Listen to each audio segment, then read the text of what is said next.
Thanks very much for staying with us. Time now for Eye on Africa with me, Georgia Calvin-Smith. Tonight in Guinea, 5 opposition leaders are sentenced for organising last week's fatal protests.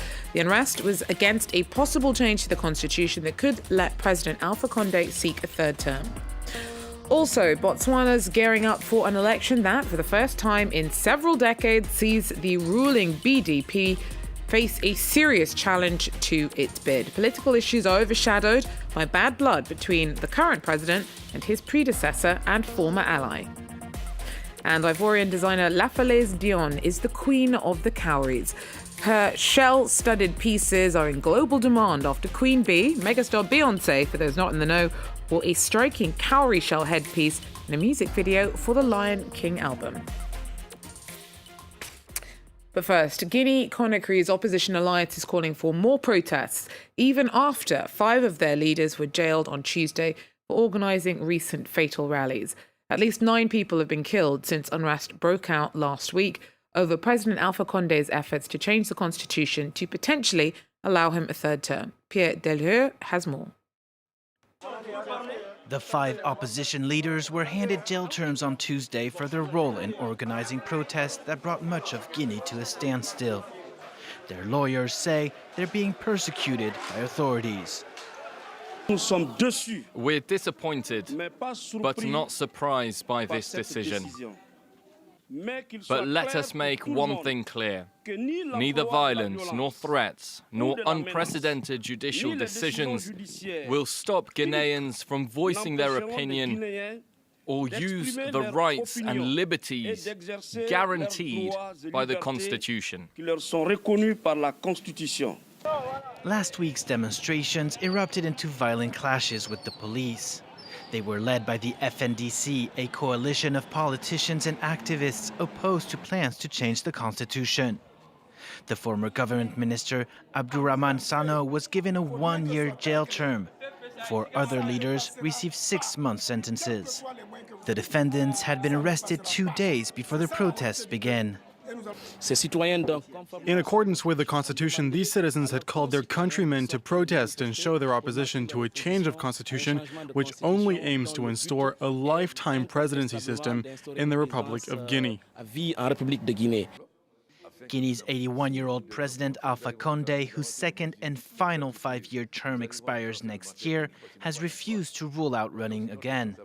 He's asked his government to look into drafting a new constitution, which could greenlight a potential third term.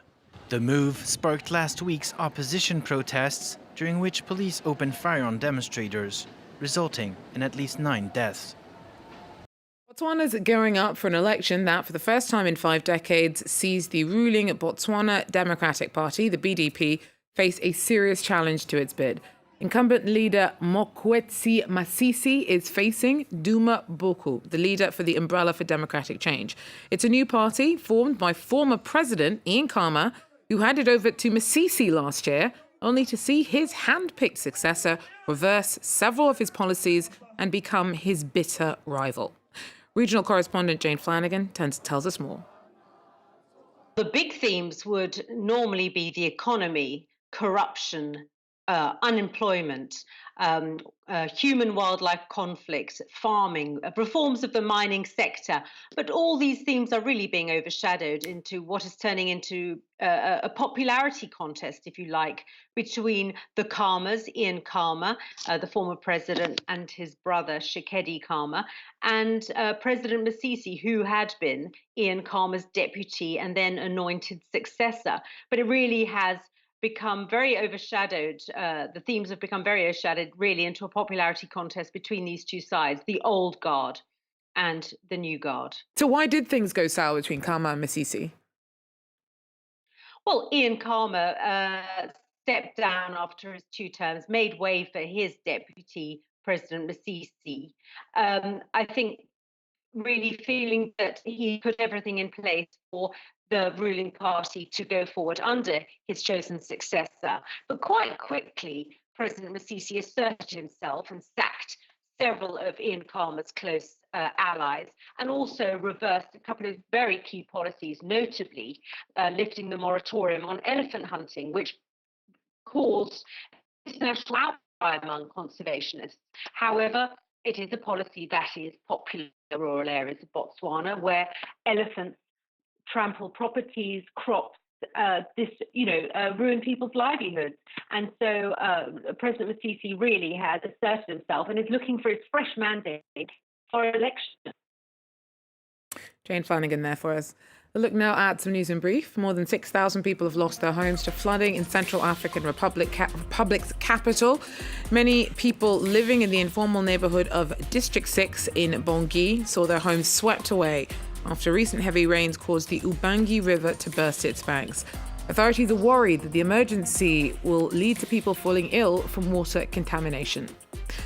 Ethiopia said it could rally millions if a stalemate over huge regional dam project that it is spearheading led to conflict with Egypt. Prime Minister Abiy Ahmed made the remarks during a parliamentary Q&A. Talks over the $5 billion Nile dam collapsed earlier this month.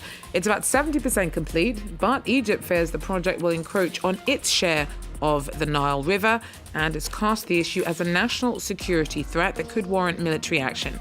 Abiy, who won the Nobel Peace Prize earlier this month, has said that the dam will be finished come what may. And Nigeria has charged the directors of a company that won a $9 billion arbitration award against the government with fraud and money laundering. Britain's James Richard Nolan and Adam Quinn have pled not guilty. They run P&ID, a tiny offshore firm that says Nigeria reneged on an oil deal. Nigeria claims the whole thing is a scam and that the original contract was only signed because of bribery. Last month, a UK court allowed Nigeria to appeal a ruling that would have let the private company seize $9.6 billion worth of Nigeria's foreign assets. Now, Beyonce wore a particularly eye-catching cowrie shell headpiece in the music video for one of her songs on The Lion King. You might have noticed it. Now, that outfit was created by Ivorian designer Lafalaise Dion. Since then, the megastar's patrimony of her creations has seen her pieces be snapped up around the world. Sales have gone through the roof. Our correspondent caught up with her in Ivory Coast. A photo shoot in Abidjan. A young model is fitted out in a new dress made of shells under the guidance of designer Lafalaise Dion. The Queen of Cowries constantly updates her Instagram account with new creations. Sometimes I model the pieces myself, and other days I use somebody else. That's the only way for me to see the true beauty of my work. Her collection is based on cowries, a shell used by West Africans for centuries.